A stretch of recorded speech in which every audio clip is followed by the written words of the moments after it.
Hello friends, आज मैं आपके लिए लेके आई हूँ the Aunt Jennifer tiger poem and it is written by Adrienne reach.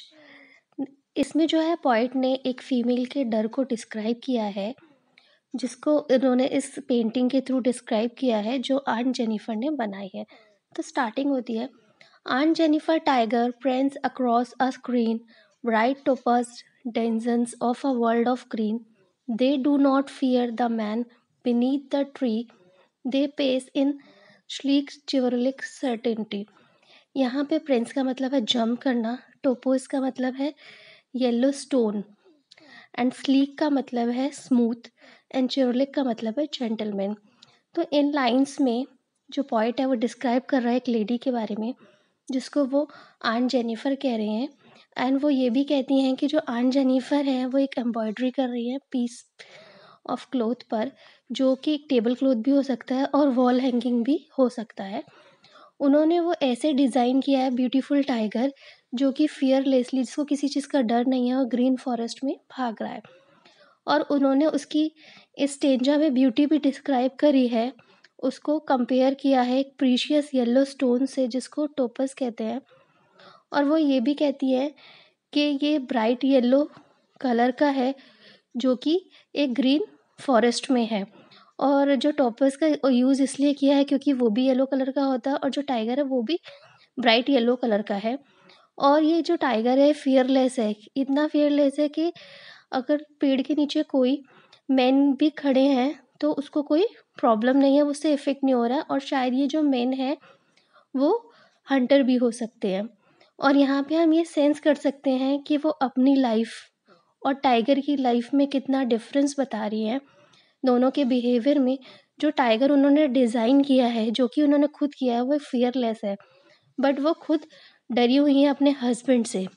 Further point ये कहती हैं कि जो टाइगर है वो प्राउड है, प्राउड को शो कर रहा है और वो फियरलेस सिटीज़न है फॉरेस्ट का, और बहुत वो शाइनी है और एक जेंटलमैन की तरह वो पूरे जंगल में घूम रहा है, उसे किसी का डर नहीं है।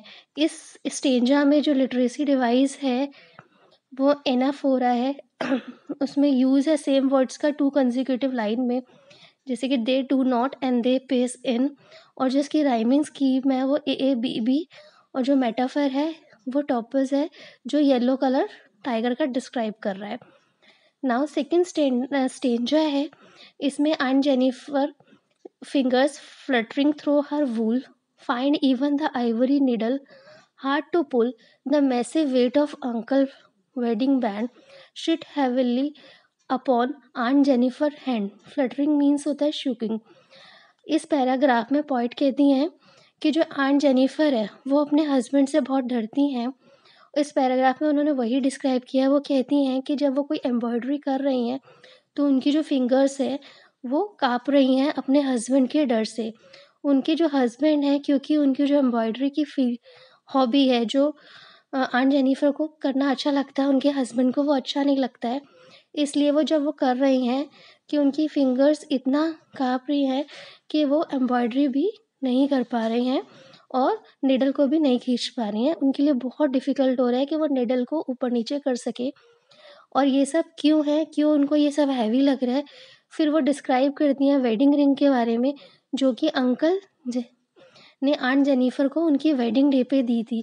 वो कहती है कि ये एक बर्डन की तरह उनके लिए इस रिंग को पहनना, क्योंकि उन्हें टॉर्चर किया जाता है उनके हस्बैंड के द्वारा, जिससे कि वेडिंग रिंग जो ये पहनती हैं एक ब्यूटीफुल गिफ्ट की तरह एक ब्यूटीफुल गिफ्ट भी बन सकता था, बट वो उनके लिए बर्डन है। उन्होंने बहुत सारी डिफ़िकल्टीज़ फ़ेस करी अपनी मैरिड लाइफ़ में, इसलिए वो छोटी-सी रिंग को एक heavy band on trembling fingers describe किया गया है कि जो फिंगर्स है उसका बर्डन सह नहीं पा रही हैं।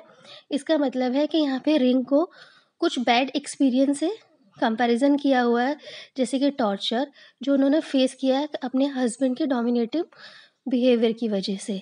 और इस पैराग्राफ में लिटरेसी डिवाइस है अलिट्रेशन, इसमें एफ साउंड है वो रिपीट है उनकी फिंगर फ्लटरिंग में। और राइमिंग स्कीम इसकी भी ए बी बी है।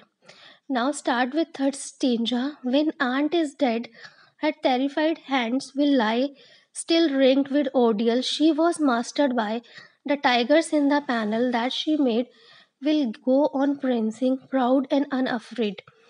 इसमें जो है ऑथर पोइट डिस्क्राइब करती है कि जो आंट की डिज़ायर है कि एक फ्रीडम की, एक फियरलेस की, तो वो किससे शो कर रही हैं?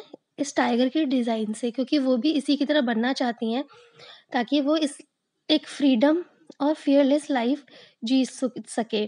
फर्दर वो ये भी कहती हैं कि पॉसिबल नहीं है आंट के लिए ये फ्रीडम अपनी लाइफ टाइम में अचीव कर सके। वो उसको तभी अटेन कर सकती हैं जब उनकी डेथ हो जाए।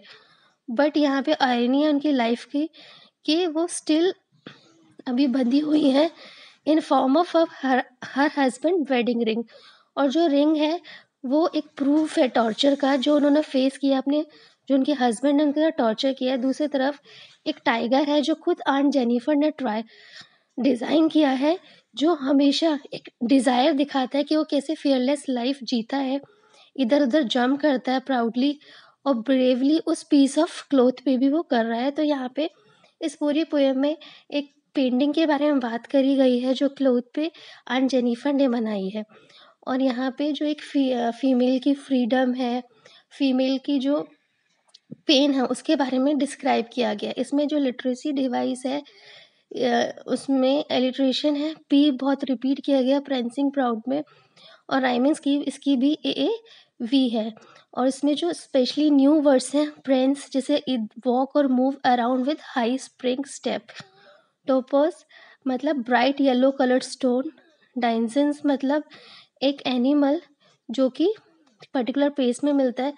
स्लीक मतलब स्पेशल। शेवरलिक मतलब कर्टियस स्पेशली टू वुमेन और an act of a gentleman. Ordeals मतलब एक्सट्रीमली सर्व टेस्ट और एक्सपीरियंस। प्रेंसिंग मतलब to move around proudly. Fluttering मतलब to move in quick irregular motion as if been agitated. तो ये थी हमारी पोयम आंट जेनिफर टाइगर। अगर आपको हमारी एक्सप्लेनेशन पसंद आई हो और फर्दर और आपको पोएम्स की एक्सप्लेनेशन चाहिए हो तो प्लीज़ हमारे चैनल को ज़रूर सब्सक्राइब करें। Thank you friends.